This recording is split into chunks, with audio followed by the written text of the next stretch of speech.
क्या डिफरेंस होता है, यानी कि लॉ और थियोरी में। तो लॉ जो होते हैं वो एक तरीके से जनरलाइजेशंस होते हैं किसी भी एक फिनोमेनन के बारे में, और जो थियरी होती है वो एक्सप्लेनेशन होती है। तो जनरलाइजेशन और एक्सप्लेनेशन में क्या मतलब हुआ, जैसे कि मान लीजिए जनरलाइजेशन, आप कोई भी चीज़, बॉल है उसको हवा में उछालते हैं, ये आपकी अर्थ की सरफेस है, या बैट को उछालते हैं, ग्लास कप, कुछ भी चीज़ें जो भी उछालते हैं वो आके क्या गिरती हैं, ज़मीन पे आके गिरती हैं।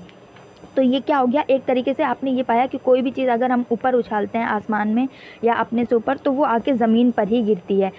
इस कोई भी चीज़ उछाल रहे हैं और हर एक चीज़ नीचे गिर रही, तो ये एक तरीके से आपने जनरलाइज कर लिया, और यही जनरलाइजेशन जो है वो हमारा लॉ कहलाया। जैसे कि according to law of gravity, gravitational law, वो एक क्या हो गया, जनरलाइजेशन हो गया कि कोई भी चीज़ आप आसमान में उछालें तो वो आके ज़मीन पे गिरेगी। थियरी क्या होती है, थियरी एक्सप्लेनेशन होती है। जैसे कि अगर आप सोशल साइंस में पढ़ें कि जो पहले की हमारी जो अर्थ थी उस पर आज आप 7 कॉन्टिनेंट्स पाते हैं, बट स्टार्टिंग डेज में एक जो थियरी दी गई थी उसमें ये था कि अर्थ में सिर्फ एक ही कॉन्टिनेंट था, और वो जो सातों आज कॉन्टिनेंट आप देखते हैं वो सारे के सारे एक ही में मिले हुए थे, एक ही जगह पे थे।